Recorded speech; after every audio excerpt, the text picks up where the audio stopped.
Qhubeka. Usimakade wathi ku-Abrahama uma ezweni lakini. Wathi akaphume kithi bazalwane. You need to understand this. Why uNkulunkulu ethi uAbraham akaphume? Ingenxa ukuthi ubaba wakhe ungadlala mfethu. Ingenxa ukuthi ubaba wakhe one uNkulunkulu kunento ayifuna ukuyiqala kuyena empilweni yakhe nangezwe. Manje uNkulunkulu ngoba efuna ukuqala lento ubaba kalendoda uThera wayakhithixo.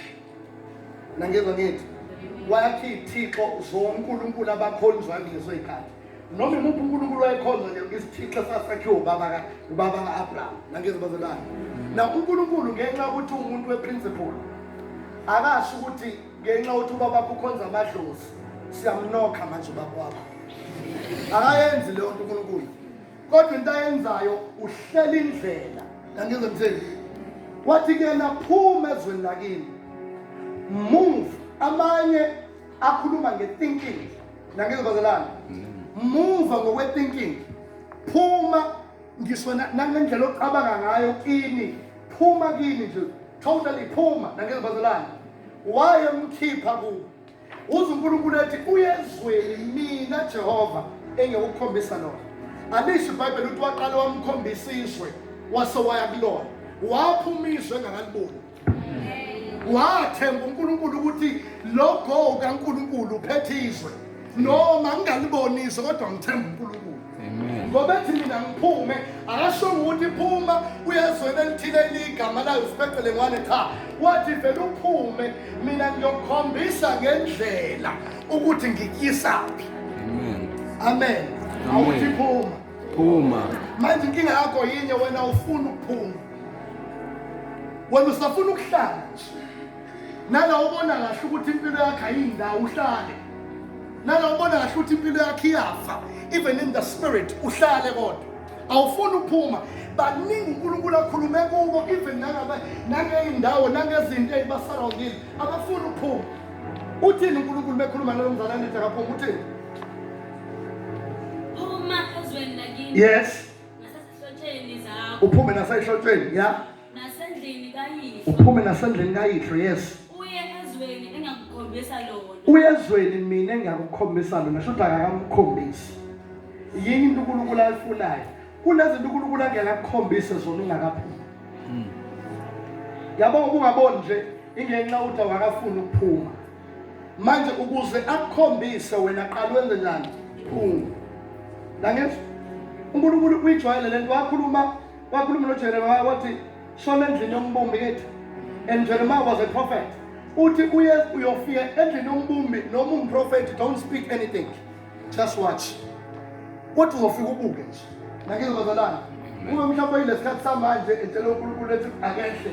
Wayezothi efika aqala ukukhuluma ngoba la sivile esikhathini sabantu abakhuluma noNkulunkulu engashongo. Abavele baphaphe ngicela ukukhuluma leli endlela engikhuluma. Bavele baphaphe nje kukhona kaNkulunkulu nangizwe ngitseni. Umuntu afele enza into njengashiwongo lento engishoyo. Ngenxa yokuthi ufela umbona phela asike sihlaziyeni lento. Ebandleni nebandla kunabantu abasuke bebanjwe umoya, kunabantu abasuke bebanjwe inqino, kunabantu abasuke bebanjwe ngiserious. Kunabantu abasuke bebanjwe umoya, kunabantu abasuke bephapha, kunabantu ekusuke bebanjwe amadlingozi. Finish. Kunosuke memeza ngoba omunye umemezile. Khona osuke memeza engezwa lutho kodwa usuke memeza bememezile. Ingenxa ukuthi usuke efuna ukwenza yonke into nami ngibonakala ukuthi kuyenzeka sikhona sonke sisebhandeni elilodwa kanti ayisebenzi kanjalo nangizwe bazalwane. You rather not fake it. Ihlala uyilinde isebenze ngesikhathi esithile. One of the things esihlulayo thina siyahluleka ukulinda. Umuve ngepace yakho kwilane yakho. Ungafuni ukwenza into engaphezulu kwakho noyinkopela komunye umuntu. Uhlushwa yini ilabantu osondele eduze kwabo banamandla amaningi usufuna ukureacha leyo level. Kanti wena mhlawumbe umuntu oyisubmarine kodwa kuyezwakala. Amen. Inkinga yethu this generation, it is a copy and paste generation. The generation that copies and pastes. Yabo mina nje ngiyathuka manje ngicela ukukhuluma lento lengikhuluma ngayo. Ngisho la vele ngizokhuluma manje. lalela ngihamba nobaba lapho, my God Jesus, ngihamba nobaba uGwala, ngihamba with one of my sons lapha. Lalela, ayikho into ebuhlungu, uyazi baGwala, ayikho into ebuhlungu njengokubona igeneration yethu le computer manje, but that le engacomplete lutho, but it competes. We don't complete anything, but we compete. Uzubeka wonke umuntu usafuna ukuba umshumayeli. Akekho umuntu othi mina ngifuna ukufuna uNkulunkulu and then ngithandazele abantu ngiyoshama one on one. Ayithi i-one on one ngosayithola manje. Le ukuthi ngiyoba ufakazi wangempela, because ubufakazi bukaKristu umuntu osuke ekhuluma nabantu abangamazi uKristu. Hayi lento esosenze babadleni lowo ufakazi lowo bethu ukuthi ngiphumile kwaphesheya kwashe kwacima ukuthi amalanga ngikha. Ubufakazi bangempela ilobo benziwa abazalwane bakuphaphama.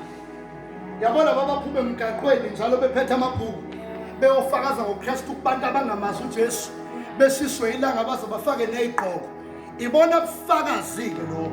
Ithi iBhayibheli lithi bona banqoba ngalo igazi nangabo ini ubufakazi, ngoba kunabantu abangamazi uKristu ababona wena ukhanya ekufanele kufikelele kubo, hayi ngokuthi sihlangene la, ngokuthi mawusuphumile lana waphuma la, qala uyophuma emnyango uyofakaza. Thina sizoqinisa manje uthi mawuphuma wena hamba uyofakaza.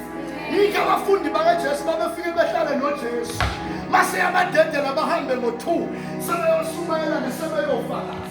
Yadalelwana iSunday usuku lokuzoqiniswa, iphakathi ney'nsuku siyafakaza ukuze ngesonto abantu bafike begcwele ibandla bethi simbonile uNkulunkulu. Manje inkinga yethu sivele sifuna ukuhlala ndawonye sibone izambulo ezinamandla kunezinye. Hey, lekhaya ungakafiki nosefikile. Iyona lento edala ukuthi kube ne-conflict kanje in the house of the Lord.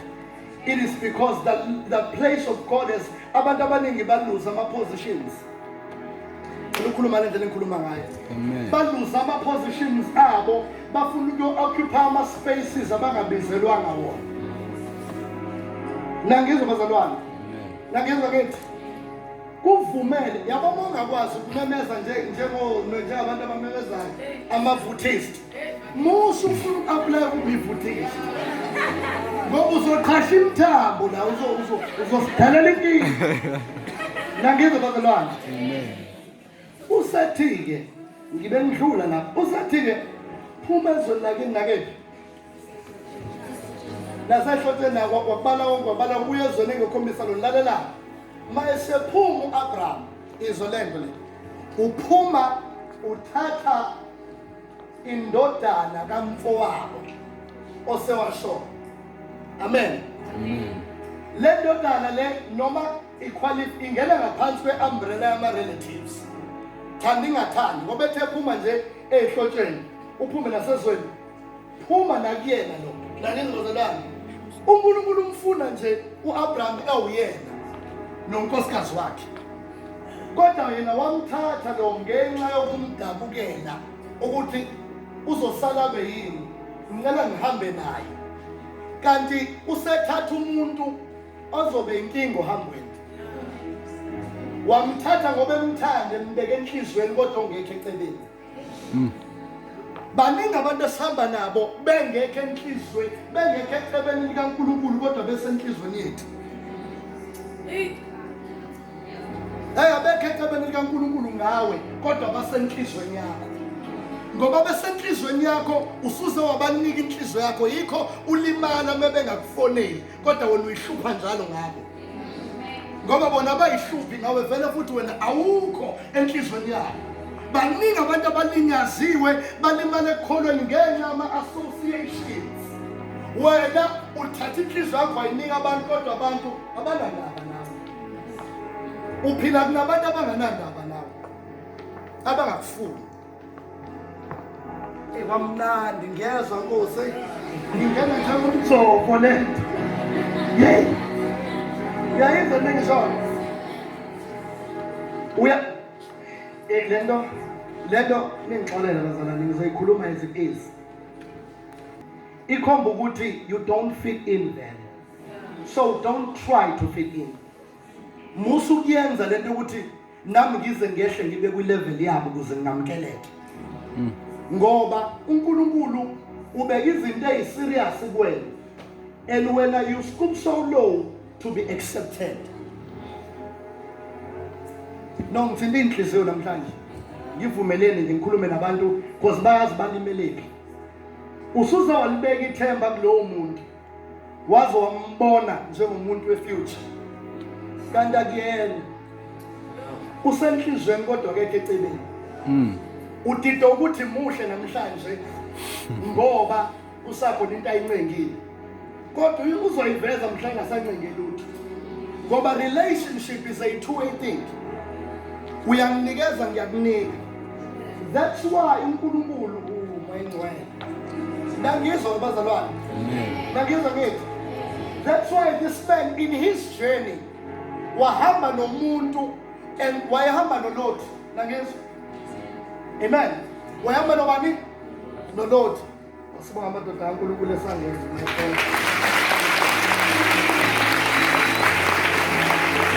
Yes. Sihloniphe izulu, sihloniphe umkhulu. Amen.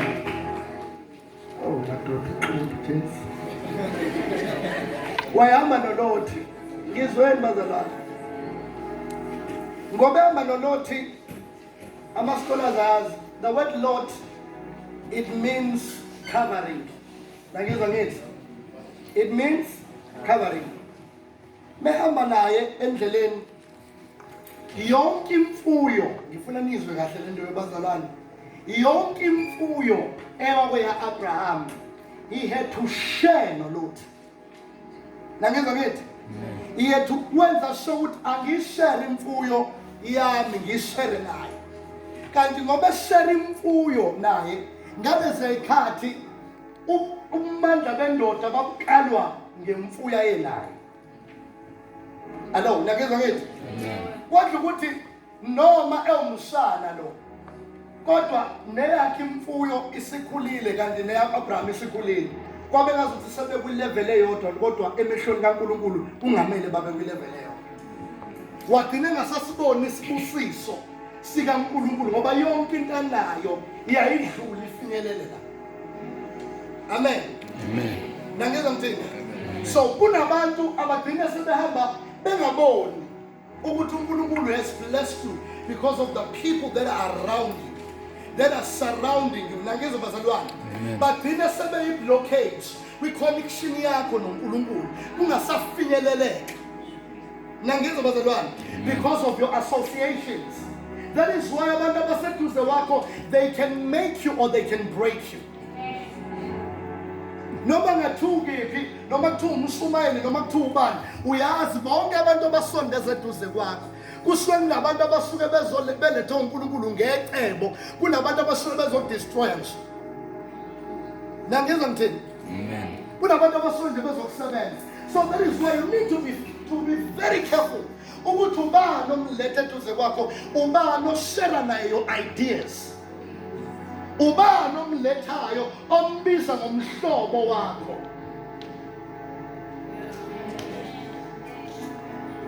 Lithi iBhayibheli kwavuka inimpi. Ngithi between uLot benoAbraham wavuka impi. Lithi waqhamuka lo mzalwane wazothi cha yazini mfethu asivele senzeni nje. Khetha asingaqabana basabazalwane khetha indawo right. Nami ngizokhetha yami indawo. Let us separate because the land cannot occupy two people now. Kunesikhathi lapho na mase senibabili senigcwele endaweni kuba khona ukuxabana. Ngizwa ngithi in the book of Genesis chapter 11 uNkulunkulu bathi bekha umboshongo wawunyukela phezulu. Lithi iBhayibheli God confused them ngama languages ngithi bathi bengasazwani bonke. Engingazwanini kwabo wabenza ukuthi babe scattered ngenxa ukuthi lento ababeyenza yayi against iplan kaNkulunkulu. Ubona abantu bethi sohlangana ndawonye ngoba sivuthane sonke sihlanganeni siyakhele lento ephilayo kanti noma sivuthane sonke ukuthi icebo alikhomba ukuthi sihlangane. Nangizwa ngithi. So iBhayibheli ke lithi iland engasakwazi uba occupy ngoba u2. Lithi iBhayibheli lo mzalwane kwathiwa akakhetha indawo. And mayikhetha lo mzalwane indawo. Wakhetha indawo eyayibukeka inhle emehlweni akhe. Kodwa wayengayisholanga ukuthi umakhelwane nani neSodoma neGomora. Nangizwa bazalwane. Lithi iBhayibheli mayisayikhetha iland bamba lento ukuthi uLothi was a worldly minded believer. Whilst uAbraham were straight nje ethanda uNkulunkulu. Nangizwa bazalwane. Lo ukhetha ngokwengqondo nangokwesambula naso. Nangizwa bazalwane. While uAbraham wayewumuntu kaNkulunkulu. Nangizwa bazalwane. Awukwazi ukuthatha impilo yakho ufuna ukuyibeka ezandleni zabantu abangayi la uyakhona. Awukwazi. Baningi abantu today that have fallen bewiswa ukuphika nabantu. Amen. Eking hami ngayizwa lento kunabantu nje abayizwayo and yabasiza. Amen. It for a very long time when ukholwa kwakho you have based it wakubeka ebantwini. Wangayibuza ukuthi wena ubani uNkulunkulu. Kunabantu abangafiki wena ba-check i-potential onayo within God. Ngaso sonke isikhathi they want them to be celebrated. But they have never celebrated you. Because abakholelwa kuwe. uNkulunkulu wakhe abamazi ngoba futhi abanandaba naye. As long as wena usivuma, kunabantu abaphila kwi-back seat noma uNkulunkulu abadalela ukuthi bahlale in the front seat. Ngenxa ukuthi usuhlehle kakhulu from where God wants you, waze wavumela abantu ukuze bayithathe impilo yakho, bayicontrol, waze wamsusa uNkulunkulu. Nangizwa nje. Amen. Amen. Amen. Ngaba uphuza namhlanje. Ngaba ubhelu. Inkinga wafuna ukuthi ufithe ini.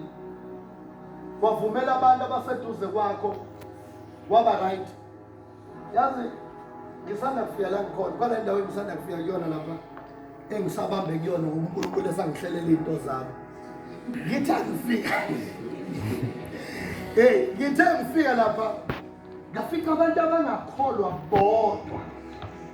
Yes. Kodwa manje into lokungixaka labantu. Kuthi kusetshenzwa la bacula. Bacula uRebecca. Bacula zonke lezi zinto. Yayizwa neyizona. Amen. And ngilo ngibuza ngithi ngizomunye ngithi ndoda sengambuza athi nomzalwane ayi no but mina ngidlala kwiband ebandleni. Umzalwane udlala kwiband ebandleni. Lo mzalwane zolo lo behambe ngikhombisa ethi lezayingane mfethu. Manje ngicabanga ukuthi namhlanje yes ngicabanga ukuthi namhlanje uba abantu bawufika kubona bengakwazi usazoyimbula unoba futhi kahle ngikanjeni abakholwa nanokuthi uyayibona environment yabo indlela abenza ngayo ngagcina sengibona ukuthi bonke labantu abanje inkosi singizama ukuchazela bonke labantu abanje kukhona lo yedwa obeyibona lento isestyleni bafuna bonke ukumitha istandard ngoba bonke indlela abayithanda ngayo intombi ngazuthi ziyafika emhlabeni. Yabo wonke umuntu engihlangana naye, wonke umuntu okhulumayo la ufuna ukufana nomunye umuntu oseceleni kwakhe. Kodwa akekho ufuna ukuba uyena. Ngoba ngaso sonke isikhathi into edlayo abantu ukuba uwe kunokuba umuntu oseceleni kwakhe. Umuntu effective empilweni kakhulu into ezokwenza uye far it should be yourself. Ungazama ukuzenza omunye umuntu ongayena. Nangizwa bazalwane. Amen. Uhambe ngepace yakho in your own lane. That day ngikubula ngisaqala ukushumayela. Yabo into yethu copy and paste. Kuba ngisaqala ukushumayela njalo ngimile ngishubela ngihluphe lento uthi hayi athi umuntu ushumayela isosi bantu engihluphe lento. Kanti la ngishubela noma kodwa khona simbonayo la. until I decided, amen, to find myself. And then that day I found myself. It's that day I became effective. Ila abantu baqala khona bayadla bangadla umuntu othile badla uNkulunkulu ogenuine. Nakizwa bazalwane, because wonke umuntu okhona la ithi revival le, and I'm reviving you. I'm reviving you. Ngizothi mkholo uNkulunkulu okuwe. Nakizwa ngithi Amen. lo nkulunkulu wakho awumncane ngokuhlele emumva, unonkulunkulu omningi nomuhleli lapho. Nakeza ngithini? Amen. Unonkulunkulu omningi nomuhleli lapho. Inkinga is these associations. Ilapho abantu abaseduze kwethu. Oh Lord, somebody say Lord. Ulothi ngayinoma yini ekwenza ukuthi ungamkhonzi kahle uNkulunkulu. Ulothi ngaba utshwala, ukothi ngaba intombi, lothi ngaba inoma yini ehlezi ihlupha mfetheres afika athi uzofunda kanti akafundi. Ngayinoma yini ulothwana. Inomuntu lo hlezi ukume mayike wafika uyakuphazamisa okukholweni kwakho. Nangizwa ngithini bazalwane? Amen. So namhlanje kuyisuku le revival. You need to remove all those loads. You need to even delete them. Nangizwa bazalwane, uthola ukuthi umuntu ifana noma ufaka status ko WhatsApp benu uthola ukuthi siview abantu aba200 kodwa abantu aba200 awubazi, abanye kudala badini ukubingelela kodwa lokuthi nginothoma abaningi. Delete those loads, because abakholelwa kuwe nento uNkulunkulu ayibeke kuwe. You need to start moving with people abaya la wena oyakhona, ababona lento oyibonayo, abangayiboni lento abayibonayo. They need to take a back seat, because khona la ngiyakhona, if abantu bengayi la ngiyakhona, they need to sit down. Hamba Lord.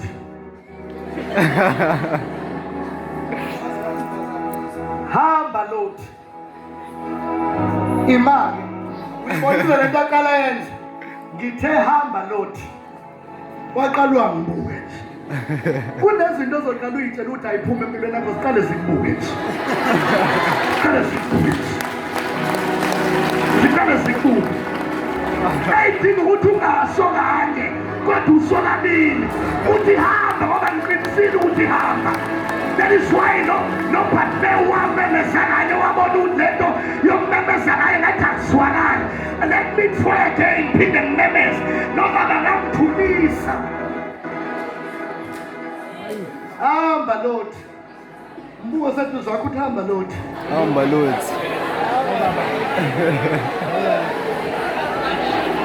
Akuyena uLord lo seduze kwakho. Akuyena uLord. Ngaphandle kama ukuthi uhlele eduze kwakhe. Nebe nithi nizoyibamba la inkonzo upheyi. Kanti uLord okuphazamisayo. Kanti kuvele wasunyayelwa. Kwathiwa namhlanje ngiyatendela. Yonke into. Awutshela ababili abathathu ukuthi ngiyakasula namhlanje. Ngiyakasula namhlanje. Hallelujah. Oh, hallelujah. Hallelujah. Yonke into isiphazamiso ngiyakasula kuyo namhlanje. Nabanye onothi nabo bekwamanga. Bewakhamba amanga noma engasathandi. Bewakhamba amanga baphandle abafana bazola bebathathu. Kodwa namhlanje ngiyakasula. Namhlanje ngiyakasula. Abanye onothi nabo bewi-flying fish. Bebephuze noma bengasathandi. Kodwa namhlanje ngiyakasula. Awumemeza uthi ngiyakasula. Ongaso futhi usafuna ukuhlala naye lo Lord. Njalo ukuthi ngiyakasula. Izolo lami ngiyasuka kulo namhlanje. Angisabheke emuva. Ngisuleka konke phambili. Yonke into isiphazamiso namhlanje ngiyaphuma kuyo. Yabona ngikhuluma kanje. Kunabantu aseberedi ziyaqhaqa izinto. Kodwa sathi nje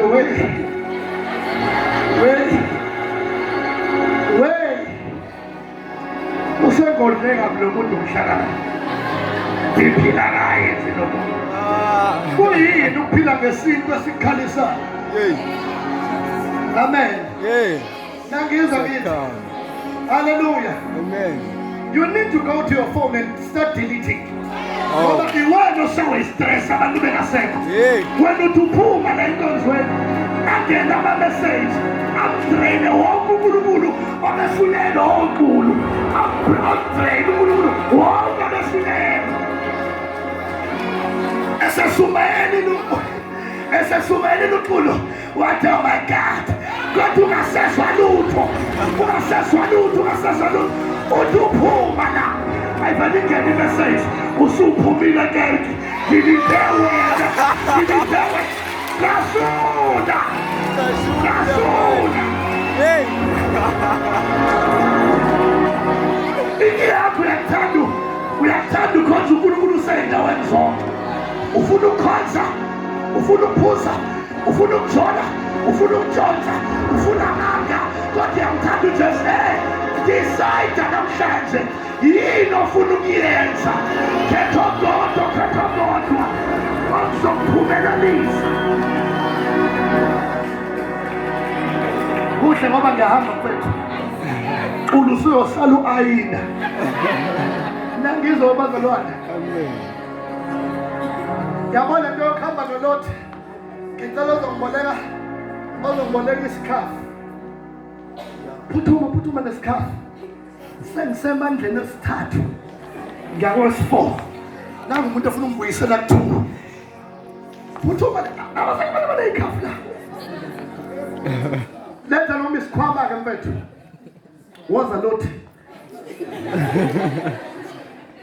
nazona you know when you are moving with Lot sibambe mfethu usiphakamise hamba ngaphambi kwami usibeke emva kwakho simise kanje when you are moving with Lot it's like yabo umuva noLot umuva ungayiboni iview yangale ubuke yena uyahamba kodwa ubona lutho ngale ingakho lithi iBhayibheli as soon as Lot was gone and then God said God did not speak while Lot was there ngoba abanye oLothi bayi-blockage from the voice of God but once bahamba Lot hamba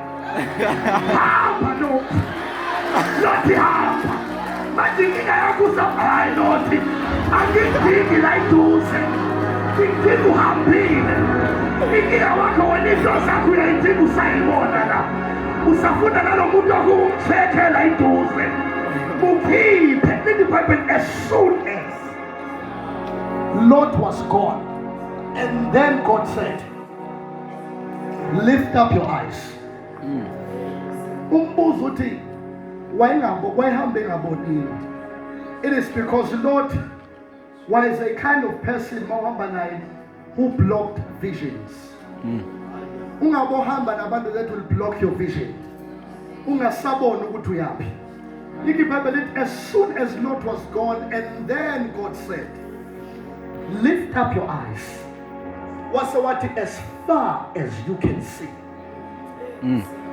the land is yours as far as you can see manje inkinga yakho uhamba nabantu abangakalawo ukuthi ubuke as far as you can see move under a blockage ungaboni lutho wake wayiphila relationship engayindawo angikhulumi ngala wena onocabanga ngikhuluma ngabantu ngisho nabangane abangakisi indawo nje othi bawuhleli nabengazi ukuthi uyatraineka uphuma ukhathele lento enixoxa yayikho nixoxa nabagama abantu uphuma ukhathele usuhlekile waqeda kodwa ubuye uthi kodwa banesifela abantu yakhathala abangiphilisa when you think a relationship healthy a relationship ephilisayo ekwenza ukuthi ucabange ngaphezu kokucabanga ngomuntu ekwenza ukuthi mawubona ivision ethile uze umuntu ezoqubula ethi I can see it as well ngiyabona ulapha ngibona wena lapha angiyiboni mina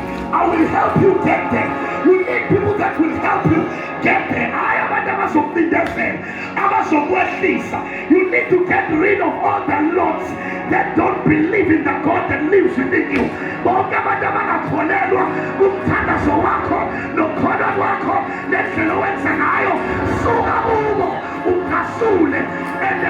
as you can see, you need to lift up your eyes.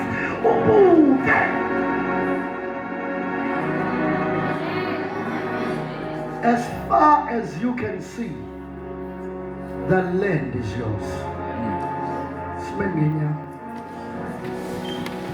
Izwa lithini iBhayibheli lithi akagcini lapho wemfakahlulu akagcini lapho volcano mnganami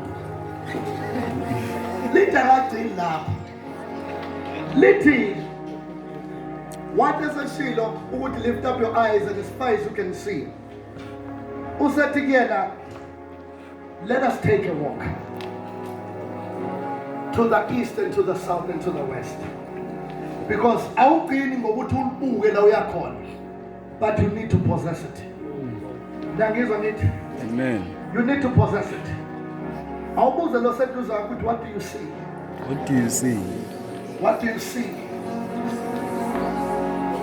Ngoba kuzoba inkinga uhambe le journey yokukhola ungaboni lutho. Ngiyangizwa ngithi? Kuzoba inkinga ukuhamba kule journey yokukhola ungaboni lutho. Iki iBhayibheli lithi insizwa zokuphela amandla nabasebakuwa nokuwa kodwa babethembayo uJehova. Mase lithi laba abamethembayo bawuthola amandla amasha. Ngiyalithanda ngeamplified lithi those who wait upon the Lord. Kodwa lisho those who wait, phela lithi those who wait expecting and looking, aiming at, hoping for. They shall renew their strength. Yes. And they shall mount up. In other words, in your waiting you are expecting something. In your waiting you are hoping. In your waiting you are still looking. Yebo kunento engiyikalazayo noma ngayiboni kodwa I'm waiting. Look at your neighbor uthi lento engiyilindile ngisayibheka namanje. Ngoba khona into engiyilindile. Darisi lenza ukuthi ngihlale la ekhonweni. Ngingawi futhi ngingayindawo ngingaziseke. Ngoba kunento engiyilindile. I'm waiting for something. No mina ngafika manje kodwa khona lento engiyilindile. Ithi iBhayibheli lithi nabo bahlala belindile lelo themba. Kuhle ubambelele ethembeni. Nongabambeleli lutho. I'm waiting upon you. You need to start now possessing your land. Kinga yakho uthembe kakhulu ukuthi sokubeka izandla. Start now and possess.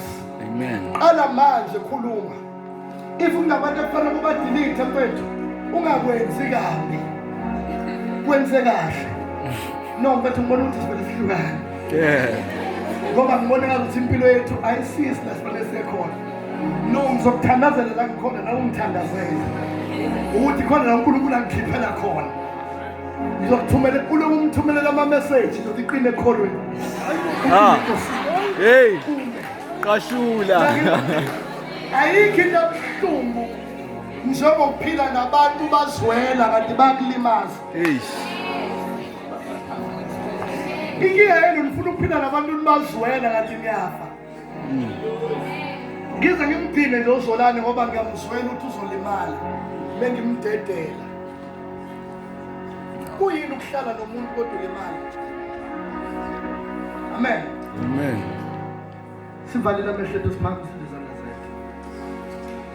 Thank you, Lord. I want to pray namhlanje. Nabantu abathi I'm breaking out. Kwi revival. I'm letting loose.